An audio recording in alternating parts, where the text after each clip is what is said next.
So my name is Danilo Bulatovic. I'm originally from Serbia, currently residing in Milan, Italy, and I'm in a position of regional sourcing manager covering Europe, Middle East, and North Africa, having a team of internal headhunters or sources and supporting all the recruitment initiatives across the zone, as we call it.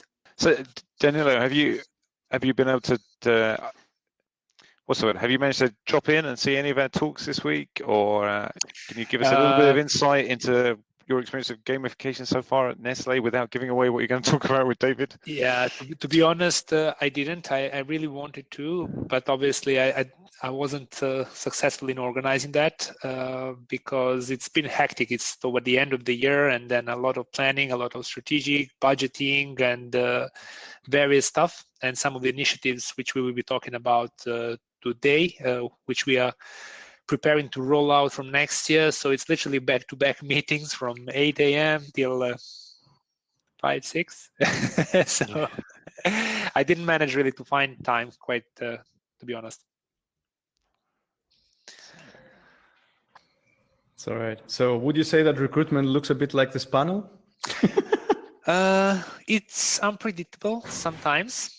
Let's be realistic, because you can have, especially in these times when you have to be agile, not only from the perspective of recruiters in companies. Obviously, we all got used to using the technology. We are in a regional team, so we got used to it. It doesn't really matter if you are in the office or if you are working from home. For example, my whole team, nobody is in Milan. Everybody's virtual in their own home countries, so it's nothing new for us. But then you can see from the candidate's perspective that they have to switch face-to-face with in 90% of cases just to go through the tools being used, and then you have to switch between different tools. So it's either Zoom, it's WebEx, Teams we are using now. We moved to Teams, for example. So this is a new tool for me, and I find it very practical, to be honest. It's straightforward.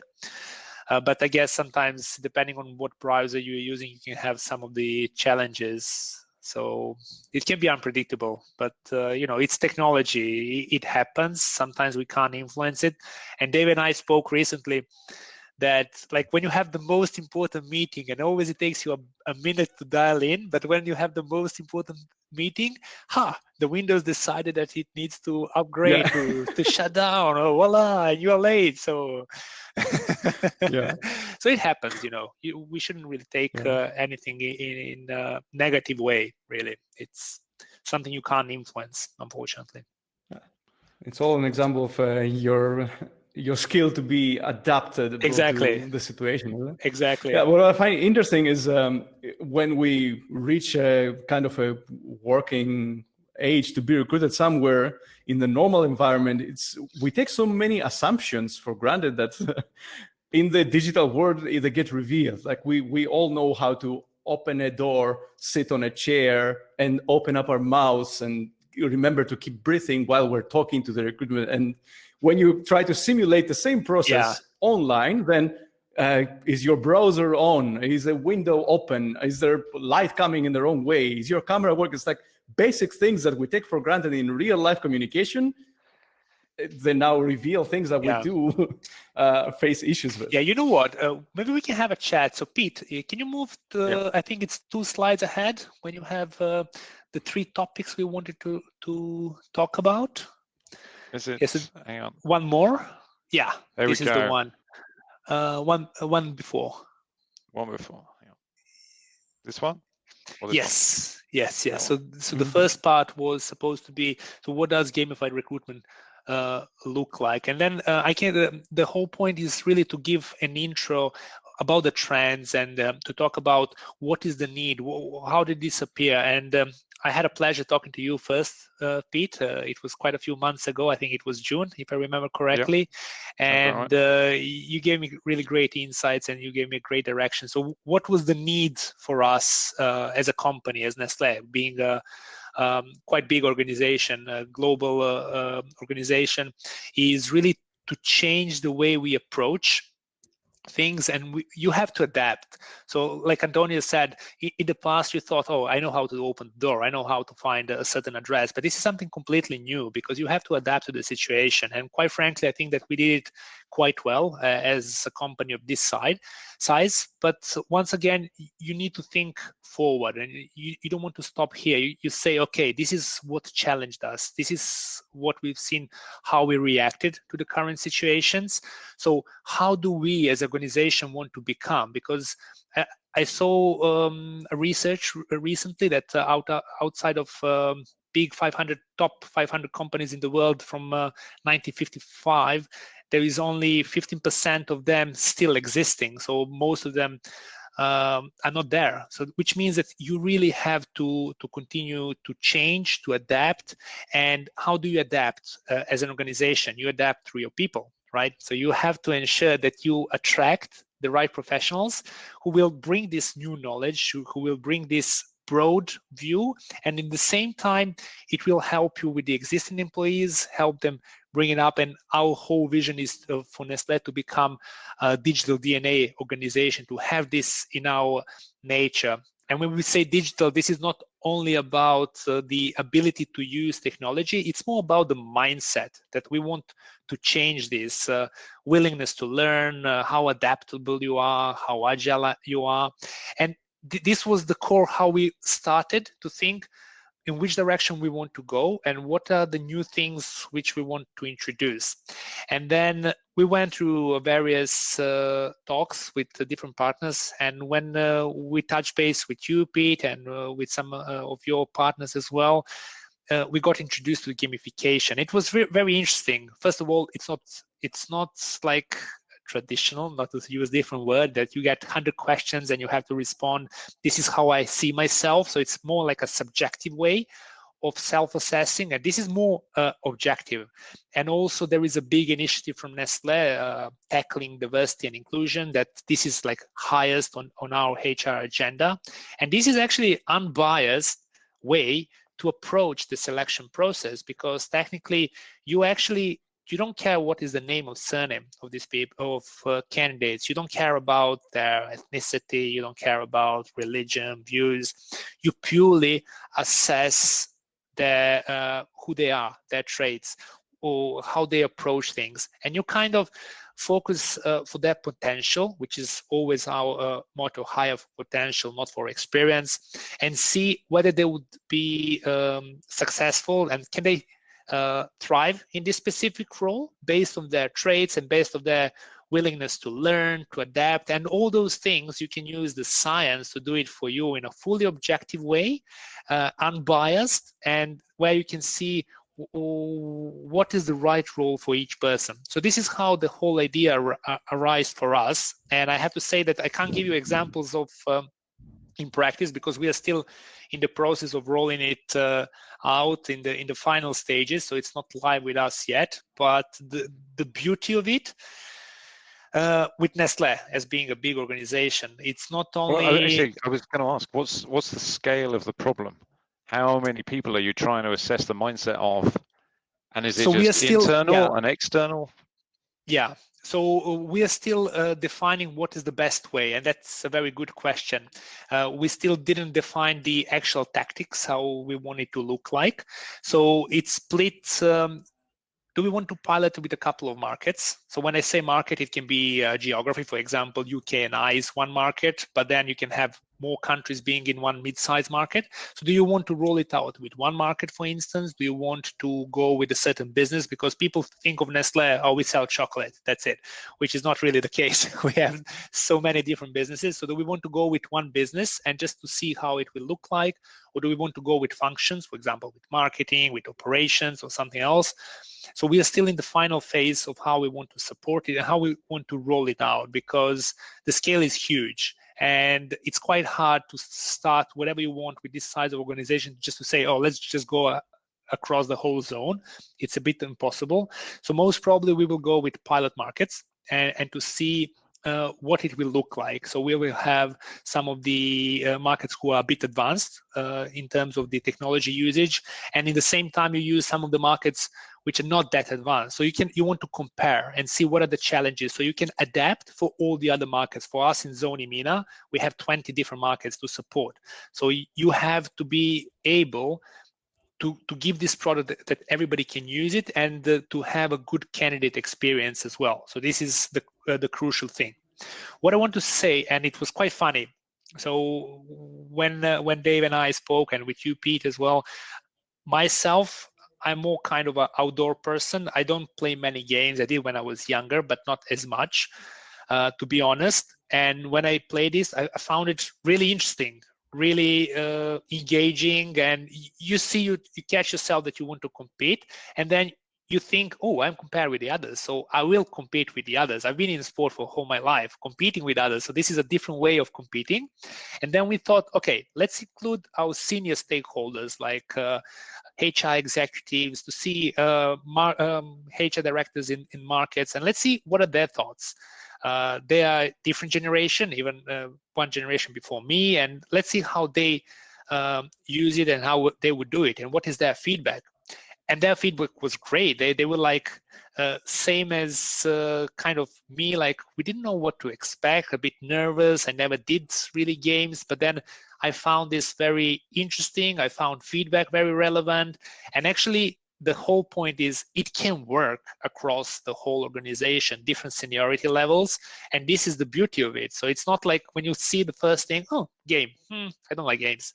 No, this is completely different thing. And in the same time, you get unbiased, objective results about people, which can help you to put them in the right place, and they can thrive within the company. So you've been testing this internally already. So yes. How many people have you been putting through about gamified 60 tests?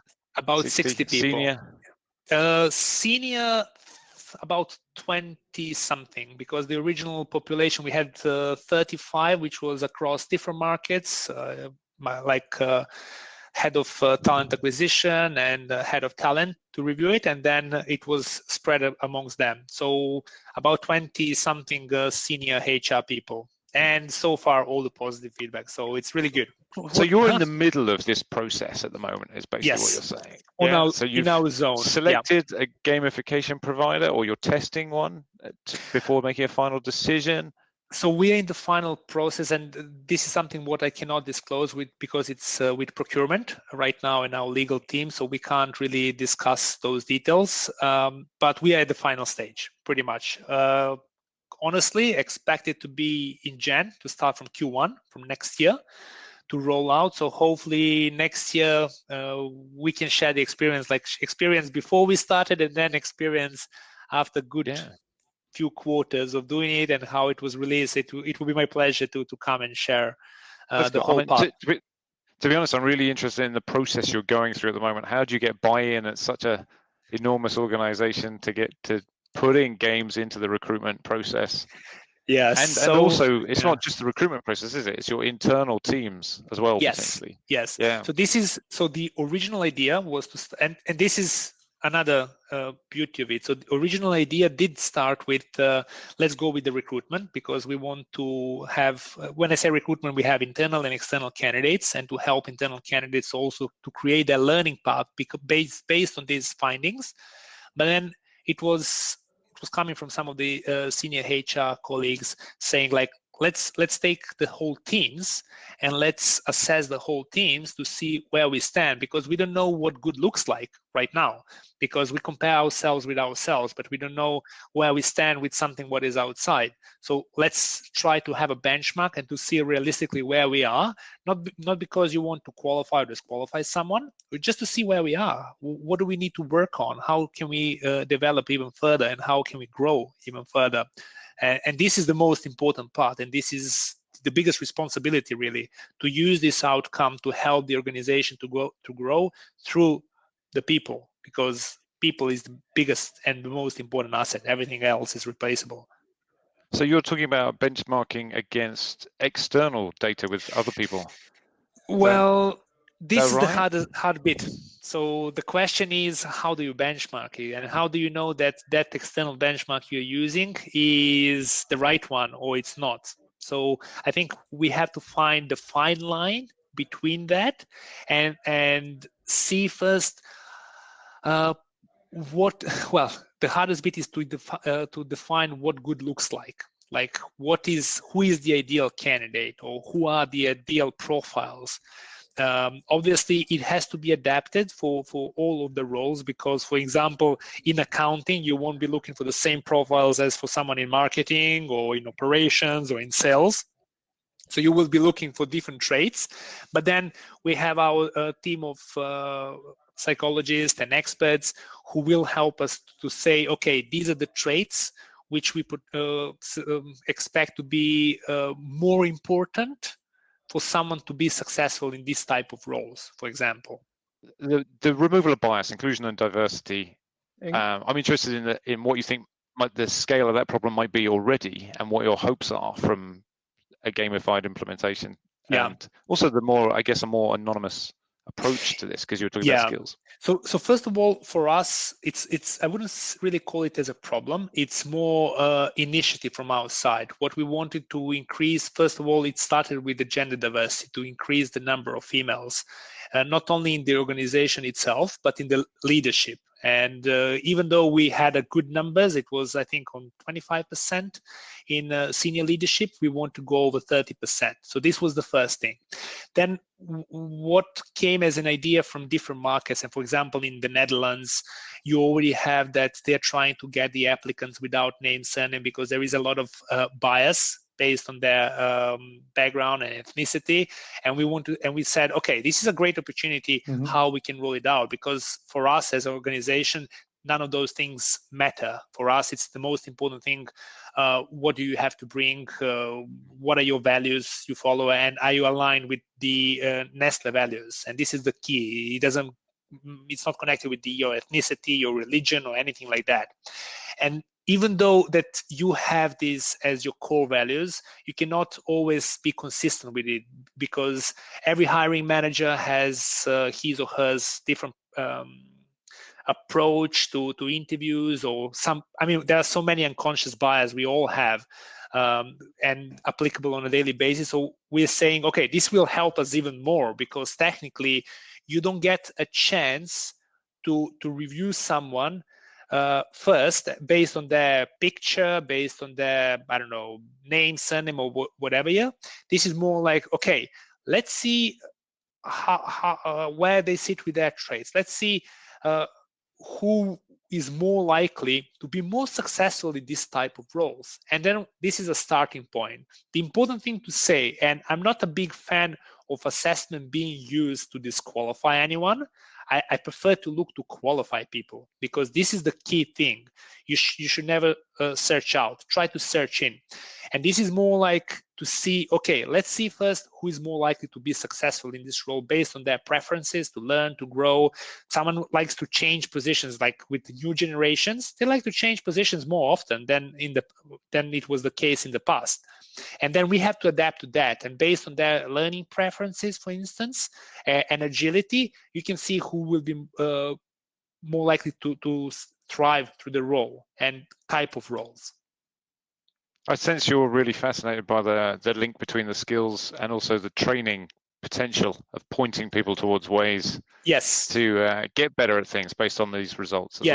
Yes. So this is the thing which we are working on right now in parallel, is designing the learning path. So based on the, I don't want to call it gaps, it's more like opportunities based on the outcomes of your assessment. You can see what are your strengths and what are the areas you can work on improving. First of all, if you have strengths, you should continue working on your strengths, because this is your strength. You shouldn't say, oh, I'm good at, let's leave it. No, you should continue being good at it. But let's just see how we can improve certain areas to make those strengths even stronger, and in the same time, avoid something that can push you back. So there is a big link between these two as well. Cool. So I want to follow this up. What's your impression of where other companies are sitting with this? Where does Nestlé compare? What do you see as gamification, how is it impacting on recruitment in large corporates? What are your competitors doing? Where do you see it going? Well, in fact, I'm full of questions now. Yes, I know. Very important questions. First of all, to be honest, I'm not sure. I didn't dive in review what competition does. Let's see what they are with new generations, and we can, as an organization, adapt that. I spoke with a few of colleagues from other companies. Some already started with the gamification since last year, and some I think it's still there is a big potential. We know that even with the video interviewing, I know it's been around for the 8-9 years. We've been using when I was in IBM and previous companies. You still see talking about that, but it's not there yet. We have video interviewing from that much, and I see a big add in those as well. So I think that education is definitely the future, because especially with new generations, when you come to the assessment and you literally have 100 questions, do you prefer more this or do you prefer this? And then once again, this similar question. For new generations, it becomes boring. It's not interesting, and you have to adapt. It's in the past, people were chasing companies. Now you have to adapt yourself, and to attract all those good employees, you have to offer them. It's not anymore just salary. There's so many other things which you have to offer to ensure that you attract the best talent and the right talent. So this is why you have to follow the trends, and this is why you have to really focus in this specific area to be there. That's true. And so do you see this as an essential, as opposed to a nice to have? Is it essential to have this improved employee experience right from the start? I think it's essential. It really is. I think it's a big must, and definitely in the next years to come, it will come to the surface even more, the necessity of it. Okay, so that's where you see the future of it going. Yes, definitely. Is more and more of it? Yeah, definitely. Okay. I think the potential is really huge. So what? So how do you picture using it? I mean, this project, assume it's a success. What's next? Roll it out Where would on a you global most like scale. to apply these sort of principles So first, in the world of talent? yeah, first we start with Yeah. this zone, and if it's successful, and I'm sure it will, so it's more like a case study. Once you roll it out, you see how to roll it out, then it will be spread on the other zones globally, and then we can just build on that and see how we can get everything to talk together, like kind of a one user experience for candidates, where you can just define based on your needs, based on the seniority, based on the type of the roles. You can pretty much work on the parts. It's pretty much going from one system and having the opportunity to diverge them in different direction. And obviously this is all about the not only user experience for candidates, but you have to look at the user experience for the recruiters, because you need to make their life easier and most effective, so they can focus on those key points as well.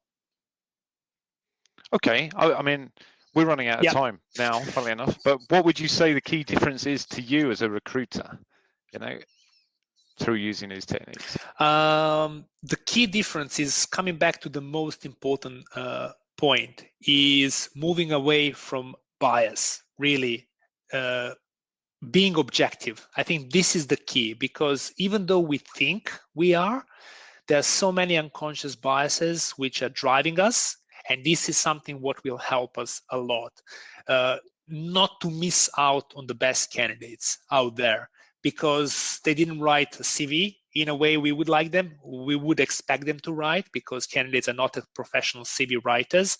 So to avoid and to move away all those things which we would prefer, toward attracting the right candidates and seeing who is the best potential. And this is why gamified solutions are the best, because they're really fully objective.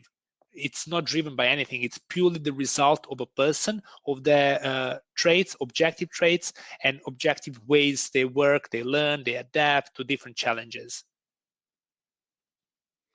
That's fantastic. I'm going to get Antonios back on the stage with us, and we'll just see if there's like one question from the audience, because I think you're an amazing resource to listen to. In fact, my next question to you, to put that in perspective, is you talked about your region being one case study. How many people are you thinking you're going to be putting through gamified these games for their skills testing in your region? If we go with the whole zone, probably 50 to 100,000 on a yearly basis. Yeah, so much data. Yeah. This is for this type of positions, but then we are looking in parallel also going with graduates, and Nestlé Needs Youth initiative, which is hiring young graduates, and internship program, which is called Nesternship. So we are looking at even more, probably just for those, it will be like 20,000 people. So a lot. See, that's what I like to see is the what's the word? The sheer number of people we can impact with gamification. A lot. So a lot, definitely. Like I said, this is just. I mean, Nestlé, yes, it's a big company, but it's one company, and there's so many, and I think that the potential is huge. And when I spoke with potential partners, they named various other companies and their work. So obviously, it's growing. You can see a lot of big logos in there, big companies recognizing the opportunity. So it's not going to happen overnight. Let's face it. It usually takes 2-3 years. But then it will grow. It will. There is a huge potential for it, definitely. That's fantastic. Thank you, Danilo. Pleasure. Thanks to David, who I assume is still listening, and we just couldn't get him in. Thanks, Dave. Yeah. I know he had got an amazing session planned as well, with probably far more piercing insights and questions. So if you're up for it, Danilo, I would love to run a separate event at some point with David. We'll test the tech. And then just do a little meetup, because and with Mike, he's my colleague. He's a head of recruiter marketing and employer branding, and then he was a part of the working group. We worked together about the gamified solution, so he's well into what we are trying to achieve and what we want to achieve. So I think that he's a great resource from a different perspective, and he's working on a global scale. So I'm more zone based, and he's happy to do that. I think it's for me, it's a great place for companies to start with gamification, because it's also at the start of the employee journey. Yes. And then they can add to it with all the other employee engagement possibilities, from onboarding through to health and wellness and beyond. Yes. But you've got to start with when you get them. I mean, for instance, in the last day and a half, we've had 3 brilliant talks around different games being used in the recruitment process. And you can see that this is a burgeoning part of the gamification industry as well. So thank you, Danilo. Antonios, I'm going to ask you to do your wrap up a bit quicker, because I stole some of your time. Thanks, guys. Have a good one.